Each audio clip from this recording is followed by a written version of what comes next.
Hang on a second here. I spend £18.10 per user per month on Microsoft 365 Business Premium, and now you're telling me I need to spend more money on more security. Well, Fred, you don't have to.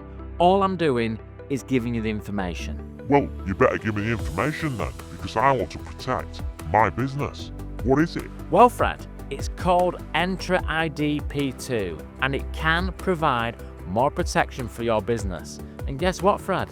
That's the topic for today's video. But before we start, just a quick introduction as always. My name is Jonathan Edwards, also known as the Bearded 365 Guy. I help businesses all over the world with their Microsoft 365.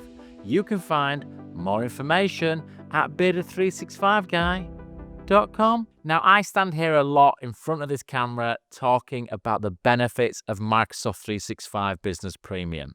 I truly believe that it provides an excellent level of support for small businesses. Whenever my IT company gets a new customer, we always recommend Microsoft 365 Business Premium. But it's also my job as an advisor and a content creator to tell people what else exists in the marketplace. What additional security can you have if your business chooses to, even if it incurs extra licensing charges? So that's what I'm doing. Now, one such product is called Entra ID P2, and it does provide lots of additional security for your business. Now, during the course of this video, we're obviously going to get stuck in. I'm going to tell you everything you need to know about Entra ID P2. But before we do, let's talk about the all-important licensing, because it does incur an extra charge. So let's just jump over to my computer screen now and we'll go through it. Okay, so this is the Microsoft Entra Plans and Pricing webpage with all the information we need. So let's start by looking at this. This is Microsoft Entra ID P1. Now, it says on here that it's £4.60 per user per month. However, if you look below, you can see that it's also included in Microsoft 365 Business Premium. Now, I always recommend to my clients that they subscribe to Microsoft 365 Business Premium. And if you do, then you get Entra ID P1, and it's included within the cost of premium. So this is irrelevant, this bit here. And then below, you can see what's included in P1. So the biggest thing for me in P1 is this here. It's conditional access. I've done a lot of videos on my channel all about conditional access. It's a really powerful tool to protect your business using Microsoft 365. But today's video is all kind of centered around Microsoft Entra ID P2. Now, as you can see, that is £6.90 per user per month. So if you subscribe to Business Premium and you want Entra ID P2, you have to pay the £6.90 per user per month. They don't knock this £4.60 off or anything like that. You just have to pay the £6.90. It's also worth noting that this is included in Microsoft 365 E5, which is the top package that Microsoft do. I think it's about £50–55 per user per month. And if you're willing to spend that kind of money, then of course you get the Entra ID P2. Also, there's the Microsoft Entra Suite next to it, which I'm not going to cover in today's video, but if you watch the channel in future weeks, there will be some content around the Entra Suite. So back to Entra ID P2, you can see here what's included, what isn't. And the biggest difference between Entra ID P2 and P1 is this thing here, Microsoft Entra ID Protection.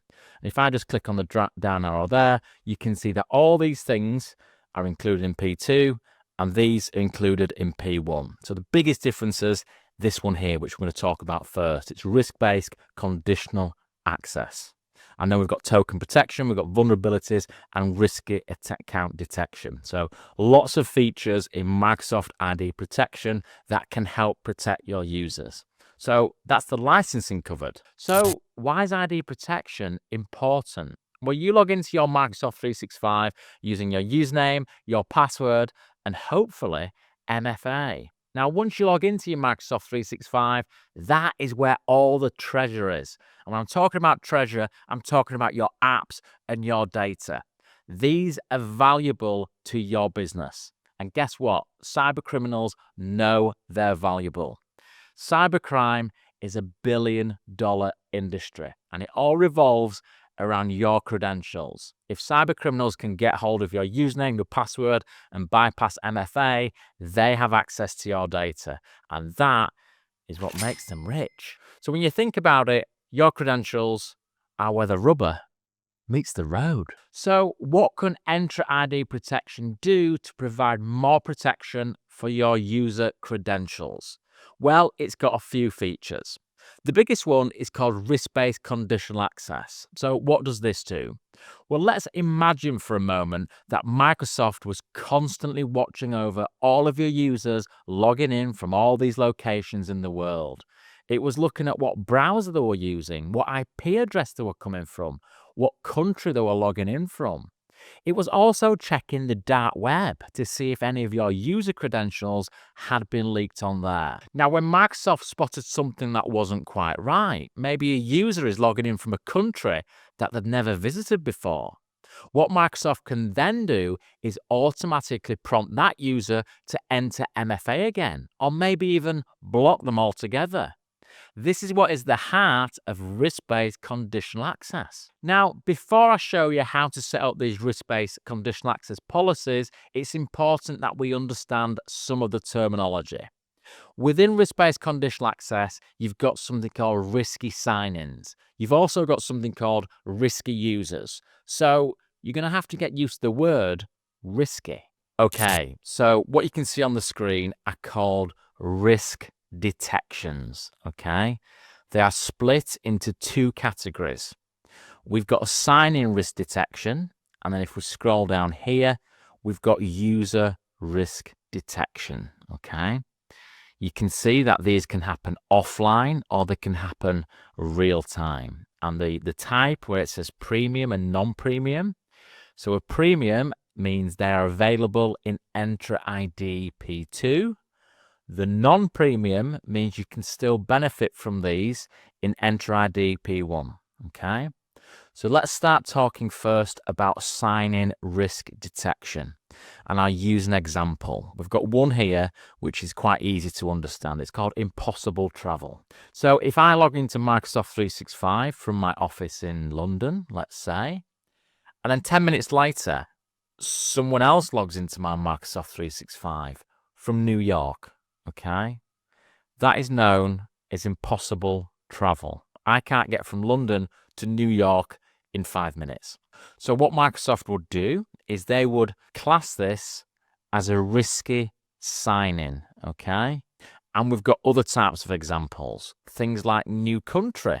So let's stay on that example again.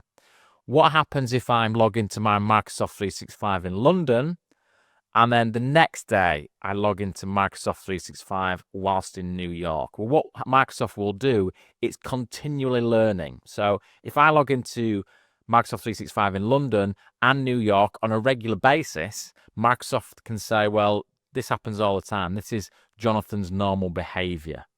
But what happens if we get a random login then from Argentina? Well, this will be classed as a new country because Microsoft's never seen me log in from Argentina before, okay?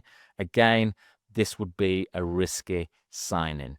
Now, when you get one or more risky sign-ins, you become a risky user, okay? Which takes us down to here. So I would be escalated to a risky user. Now, I could also become a risky user if any of these things happened. So again, looking at an example, let's look at the leaked credentials. So Microsoft is continually gathering intelligence from so many different sources. So what happens if a cyber criminal gets hold of my Microsoft 365 username and password and they decide to sell that on the dark web? Okay, that username and password is available on the dark web. Microsoft can see that. Okay, they can see that my details are now available on the dark web. So they would automatically make me a risky user. So the differences between risky sign-ins and risky users are quite subtle, but these are all the checks that Microsoft are making. So I hope that makes sense because sometimes people struggle to get their heads around it. And it's important to do when we're trying to understand Entra ID protection. Okay, you've got the license information, you've got the lingo. Now it's time to set these conditional access policies up. So let's jump over to my screen now and we'll get them set up. Okay, so I'm in the Microsoft 365 admin center of my test tenancy. Now I need to go to admin centers and identity. And once we're in there, we go to protection and identity protection. Now this shows us the identity protection dashboard, and it's got some interesting stats. As I've said, this is just a test tenancy, but you can see the number of attacks that have been blocked. You can see the number of high-risk users. You've got this nice little map here, so you can see where risky sign-ins and risky locations are happening, and you can see the attacks in your tenancy. And then down here, we've got some sections called Protect, Report, and Settings. Now, I think it's best to start with the Protect section here. So when we click on any of these, we are basically just linking to the Conditional Access section, okay? So that is where I do all my Conditional Access policies. So I'm going to do that now. I'm going to go to Conditional Access, and then what I'm going to do is create a new policy. So this policy is going to be called Sign-in Risk Policy, okay? We're going to target all users, and we're going to target all resources. Then we're going to move on to conditions, and you can see we've got a section called sign-in risk level. So we click on here and we want to configure that.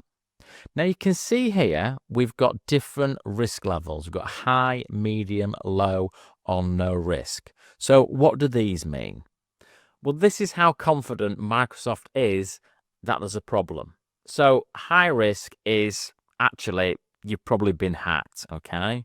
Medium risk, Microsoft is saying something like, I think something dodgy might be going on here, but I can't be certain. And the low risk is Microsoft saying something like, I don't want you to panic, but I've spotted something that might not be right, okay? So they're the different levels.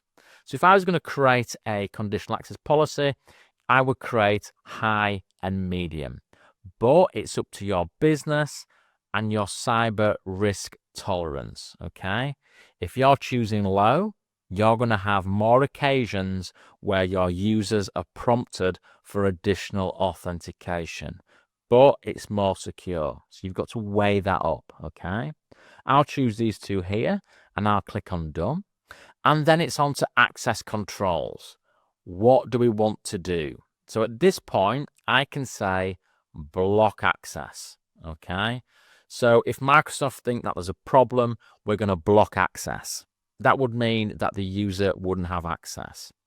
What you can also do, though, is say grant access, but require multi-factor authentication. So what we're now saying is if Microsoft spots a problem, yes, we'll allow access. However, that user is going to get a multi-factor authentication prompt, and they have to satisfy that in order to get access. So again, you choose what level of security you want for your business. Okay, I'll select that.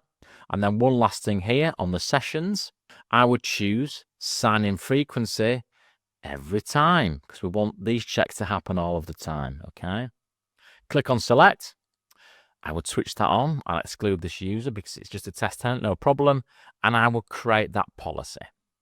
It's worth noting that users have to have MFA set up in order to use the grant access but require MFA. If they don't have MFA set up and you create this policy and then something happens, they'll just get blocked, okay, because they weren't able to satisfy the MFA control. So that's just something worth pointing out. Now we're going to create another policy, and this time we're going to call this our user risk policy. So the previous one is if Microsoft spots a dodgy sign-in. This is if a user is at risk, and we discussed that earlier in the video. So again, I will target all users. Again, I will target all resources. On conditions this time, I'm going to go to this one here, which is user risk. And I've got high, medium, and low. I will again choose those. But again, if you want to choose low, that's up to you. Click on done. And then we go here. So what do we want to happen here? Again, for this one, if I think a user's at risk, I can choose block access. Or I could choose require access, and I could also select this here, look. I want them to change the password as well, okay? And once the user does that, they are kind of self-remediating. Click on select, exclude, and click on create. So there are my two conditional access policies. Now let's just hop over to the dashboard here. So we've kind of covered these here now, okay? And as I talked about all users needing multi-factor authentication, this is here too. Let's just hop down to a couple of these settings here. We've got the weekly digest, where they can receive weekly digest emails. We've got users at risk detected alerts. So if you run an IT company, an IT department, anything like that, why don't you add your email in here so you're getting alerted? And then you can choose what alert levels or above that you want to use, okay? Let's go into risk detections. Now you've got all the knowledge, we can look at some of these settings here. So we've got a risk detection, again, test tenancy. This is Penny Payroll. She logged in and it was an anonymous IP address. And at the moment, Penny is at risk. But remember, we didn't have any conditional access policies in place before. Looking at risky sign-ins, again, I think Penny should appear here. There we are. We've got a couple of sign-ins. So if I just click on here, this hops out here and we've got lots more information. The user, the type of login, the device info. So this was on a Mac device. We've got risk info. We've got all this, any conditional access policies that she went through. We've got all these things here. What I can do at this point, if I was manually remediating this, is I could select this here. I could confirm that Penny was compromised. And what Microsoft Entra ID will do is now move this to high risk, okay?